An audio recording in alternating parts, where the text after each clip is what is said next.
Hi, I'm Jason Willoughby with Reach the City Ministries. So glad you've come back, and we're going to start with a surprising subject: compassion. Keep listening because you're going to need, your heart's going to need, your soul's going to need this encouraging word. I'm here to talk about a sensitive but critical subject, and that is addiction, specifically porn addiction. But what I'm going to share applies to all kinds of addictions: gaming, news, alcohol, drugs, whatever. And so I wanted you to have the benefit of this while in your college years, and I wanted you to be able to know some things that took me some decades to learn, have that earlier in your life. So let me go into why I'm doing this. I think it's really important that you hear my heart. Why am I daring to speak to you guys on this subject? First, I'm speaking out of compassion. When I was kidnapped and raped by a predatory pedophile when I was 12, I emerged from that experience as a sexually broken and traumatized person. I have walked a long road of recovery, and I want you to have the benefit of that soul work that I've done for 40 years. Uh, Interestingly enough, Jesus has great compassion on us when we fail him. Think of it, gentlemen, infinite compassion. He has compassion on us when we'd rather condemn, punish, and hate ourselves. He's not like us. He's wonderfully better. He has compassion on we who suffer, we who struggle. So I'm motivated to begin with compassion because I think it's the word we're most needing but least expecting. The thing you need to know about Jesus is that all during his ministry on earth, he was a magnet for the desperate, the broken, the hurting, the oppressed. And when those people came to him, they were amazed and touched by his compassion. Jesus Christ is literally looking at you as he did the multitudes who are distressed and downcast like sheep without a shepherd. He's filled with compassion. And so I really want to stress that Jesus understands the depths. In fact, he looks at us with a special kind of eyesight. There were all kinds of people in Jesus' day who acted up and acted out their evils. They were nasty, unpleasant to deal with.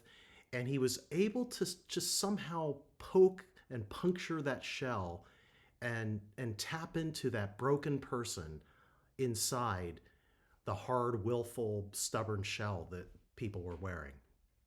So it's important to understand that he's looking at you with gospel eyes. He sees the oppressed, hurting person behind whatever veneer of sufficiency or trying to have it all together.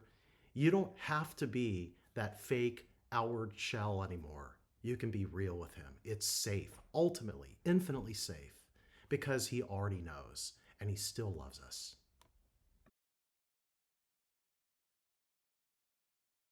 The second reason I'm speaking to you is because I have studied long and hard on the subject of addiction.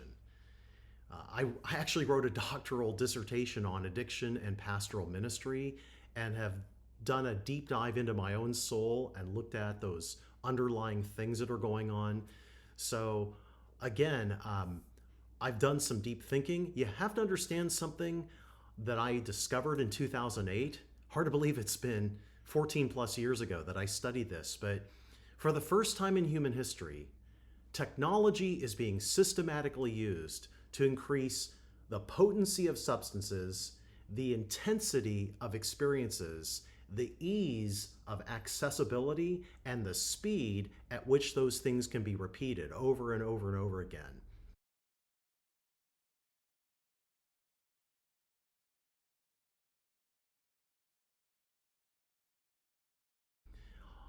You are facing, as younger men growing up when you have grown up, a far greater challenge than previous generations of men. It's interesting how the level of porn usage by 18 is often where 50-year-olds used to be after, sneaking porn magazines over a lifetime because of the repetition of images, the click, click, clicks. We're ramping up faster in addictions, earlier age of onset, deeper, I should say, deeper downward curve. So the compassion that you need is an understanding that you do have it harder. Your battle is going to be tougher. You're facing a more advanced and deeply entrenched level of addiction than men your age did 30, 50, 100 years ago. So instead of judging you with condemnation, I want you to hear compassion and understanding. It is harder for you. Hear that, understand that. And that's why we're going to take a deeper dive in this series on things that can really help. One of the things I really want you to hear is when you're further down in the addiction downward spiral, it becomes harder and harder to get beyond our self-disgust, our self-loathing, our self-condemnation. We're trapped in this straitjacket of harshness and denunciation and inward hating. And I want you to hear this. The Lord knows everything about you. He knows your plight, and He loves you. He understands what you're going through in a way no human being can possibly understand. And He's kindled with compassion. He wants to grace you. He wants to free you. He wants to redeem you. He is ready, willing, and drawing near to you in your foulness and your failure. And that is hard for us to believe because the sinner we know the best is ourselves. Therefore, we're tempted to believe we're the last person that could ever receive compassion. We're last in line for mercy.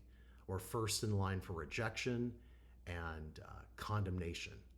So understand that's what's going on and receive the compassion and love of the Lord. First up, if we don't start there, we're just going to feed the beast.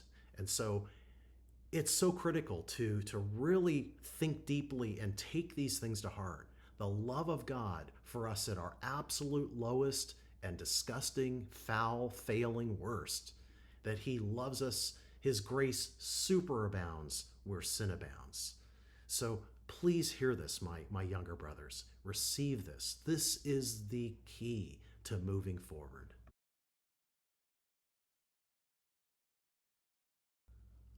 I once read about a pastor who was very deep into his porn addiction, and this was years ago, so he'd been doing it for a long time, and he had escalated his addiction to the point of serial adultery, adulterous affairs, visiting prostitutes. He was just going way down in his sex enslavement. And so he was driving on the East Coast, I think up in Maine, and as he was watching the beautiful scenery, he was seriously contemplating suicide. He tried everything, programs, techniques, vows. Nothing worked. And as he was driving and thinking about suicide, a verse from the Beatitudes where Jesus said, "Blessed are the pure in heart, for they shall see God." And he had to pull over to the side of the road, and he was sobbing uncontrollably, and he kept saying, "I want to see God. I want to see God. I want to see God." And his longing for the real thing and coming to the end of himself and looking upwards, that's what began his healing journey.